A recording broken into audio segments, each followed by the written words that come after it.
Perhaps I could explain a little bit about the statement of faith.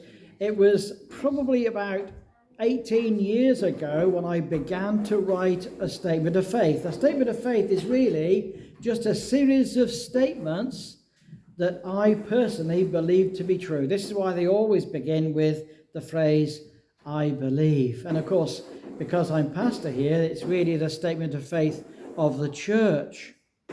And each one of these things is, when I first started, it was very small. It just was half a page, and it grew and grew and grew. And I decided to add to it the scriptures to back up what I believe. And also we added at the end of it eventually negative statements, not only to what we believe, but what we don't believe. Okay, that's sometimes things can only be clarified by what's not true as well as by what's true. So this one is 18.11. It says this: I believe that elderly widows who have no means of support but trust in God's provision should be cared for by the church in kindness and in finance as circumstances allow. However, those who have some family should provide for their daily needs. Now, this isn't a statement of faith just for England, where we have social security and where we have retirement pension. It's a statement of faith that applies to the church in the whole world. And you may be surprised to know that in many countries, there's no provision for elderly widows. But there's a few other statements.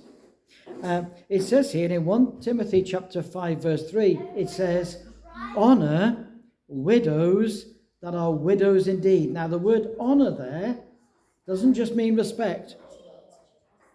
I remember talking to my father one day. I said, what does it mean when it says honor your father and mother? And quick as a flash, he turned around and he said, that's financial provision for them in their old age. And I went, oh, I'd never heard anyone ever say that before. When I looked it up in the Bible, that's exactly what it means. To honor widows means to provide for them in their need. Okay? He says, but if any widow have children or nephews, let them first show piety at home, that is godliness at home, and to requite or to give money to their parents, for this is good and acceptable before God.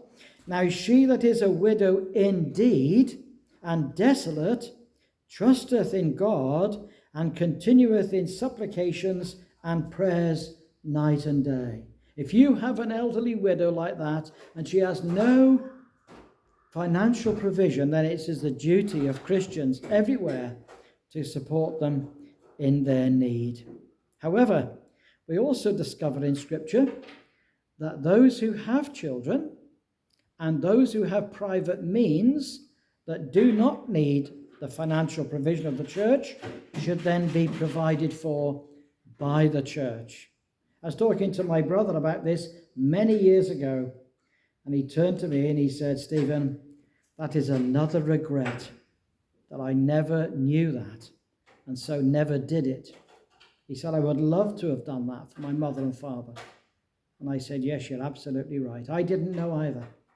And so this is one of the, in those days, in New Testament times and in many parts of the world today, elderly widows get forgotten and some of them go very hungry indeed. There we are.